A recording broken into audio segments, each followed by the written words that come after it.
projection of a disease pattern based on variables or data available at a particular time. And initially, when we spoke of the peak in April, that was our worst case scenario, assuming that we did nothing. But remember, we did a lot of things. We closed schools, we imposed the curfew, later we restricted movement in Mombasa, Nairobi, and of course our message of infection prevention control.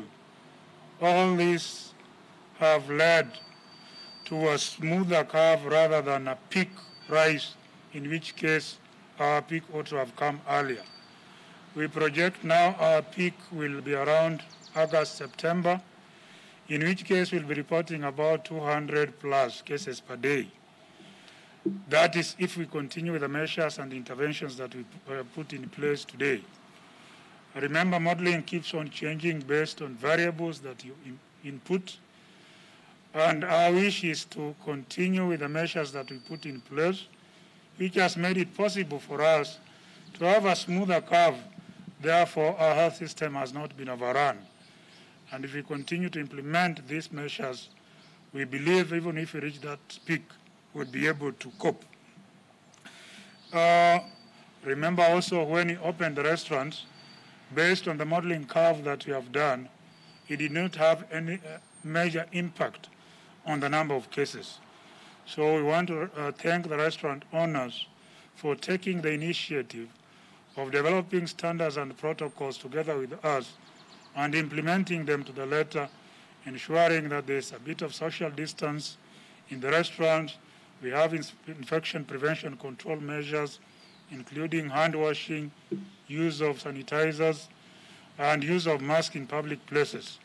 So with the opening of the restaurants, we have not seen an upsurge in the number of cases. And these are the measures that we are trying to look at when we are doing our remodeling in planning for opening of schools, churches, and other social gatherings. But each measure will be taken according to science. It will be purely based on science. And I told you a few weeks ago that on average, a Nairobian or an average Kenyan comes into contact with people on a daily basis. So the two most important interventions are, or three most important interventions are hand washing with soap and water and sanitizers. Number two is physical distancing. And number three is avoiding gatherings. If we can be able to implement these measures to the letter, we can gradually open up our economy.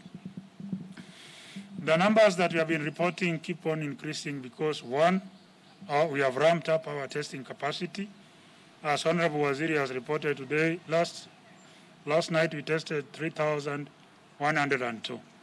And because we have established community transmission, it means the more we test, the more we are likely to peak. With that in mind, it would not be a surprise, for example, if we test 4,000 people to report 100 plus cases. So we should be prepared for that scenario.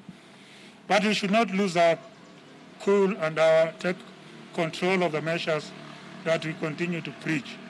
That even if we report 100 cases and we put all these measures into place, again the curve will be smoother. Even when we reach our peak, we'll be able to cope.